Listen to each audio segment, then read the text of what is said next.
I need your input on vaginal discharge during menopause.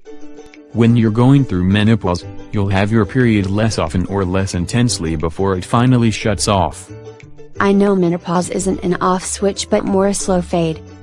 When you're going through menopause, you'll see similar shifts in vaginal discharge like white and sticky to dry right before your period. But you may not see the clear and slippery phase for ovulation.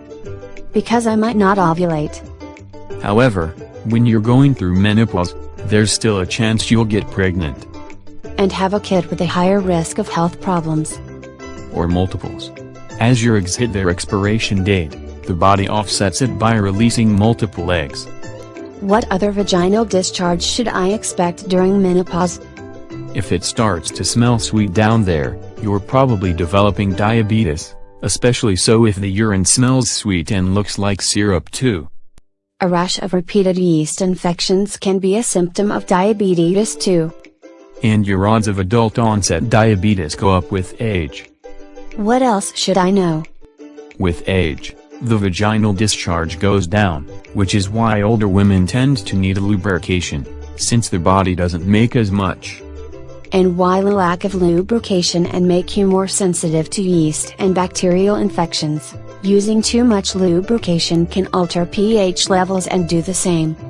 You'll know you have one of those infections by the foul-smelling discharge if it is bacterial and the fish smell with yellow and solid masses if yeast-based.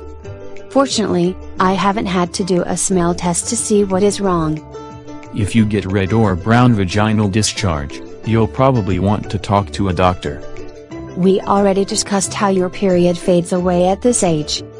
Yes, but red blood that's constant indicates lesions or a serious infection, while brown blood can be a period that's not complete or internal bleeding. Okay, that's a reason to talk to the doctor. And just because you don't have to use birth control anymore doesn't mean you don't have to use birth control. Menopause is all natural birth control. Just because you can't get pregnant anymore doesn't mean you can't get a sexually transmitted disease anymore. And green, yellow and red vaginal discharge, especially with redness, itching or sores are strong signs of an STD. What a pain. Any discharge with pain means talking to a doctor, too. Whether an STD or fibroids or worse, only the doc could say.